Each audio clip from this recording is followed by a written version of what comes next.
Hi, I'm Ian and I'm here at the Camp for All Challenge course, and today I'm going to teach you guys some of the knots that we use to run our challenge course.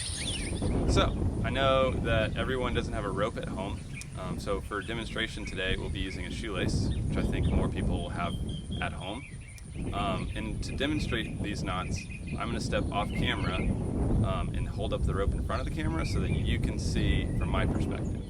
So our first knot that we will use our shoelace to tie is called a follow-through figure 8 knot. And for this one, I like to have the end of the rope, or my shoelace, on the right side and the long end on the left side.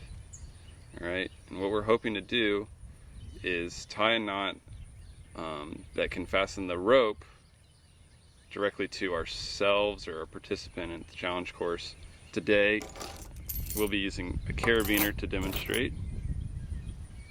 And the first step we're going to do before we incorporate our carabiner is to come towards ourselves with this end, wrap it all the way around, and pass it through the top loop on the side closest to us. What we should get is something that looks like that. Okay, so now I've got my end. I've given myself plenty of line to work with here, and I've got my little loop that I created with my first step. And because I want this to go through the carabiner, I'm going to pass it through like that. You could use a carabiner. If you don't have that, you can use anything with a nice little loop to practice. It just makes it easier to do this next step. This is the retrace or follow-through part of a follow-through figure 8.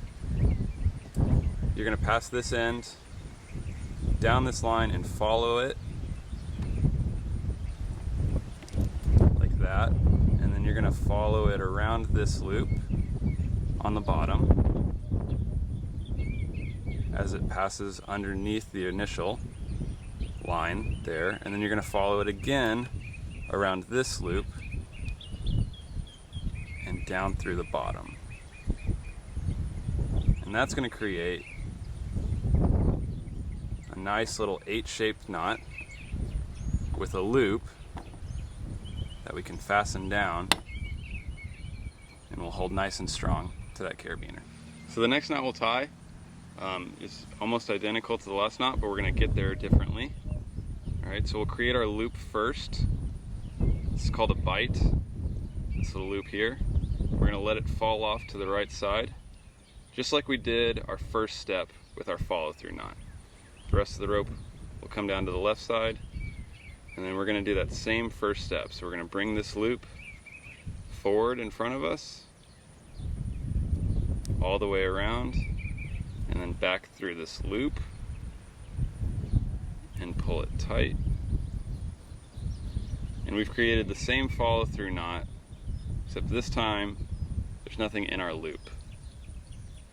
But we still get our 8-shaped knot with a single loop. The last knot that we use, or that we're going to learn today, is a knot that we use to climb here at our challenge course.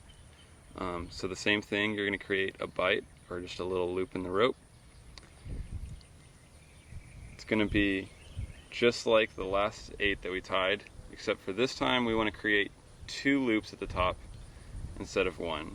So my BIGHT is hanging down to the right. The rest of my rope is hanging down to the left. I'm going to come towards myself, wrap around. Instead of this time taking the top of the loop through, I'm going to take both strands and pass it through my top loop. Try to do it so that y'all can see. Grab right there. Now I'm not going to take everything through. I'm going to hold on here, and then I'm going to take my top loop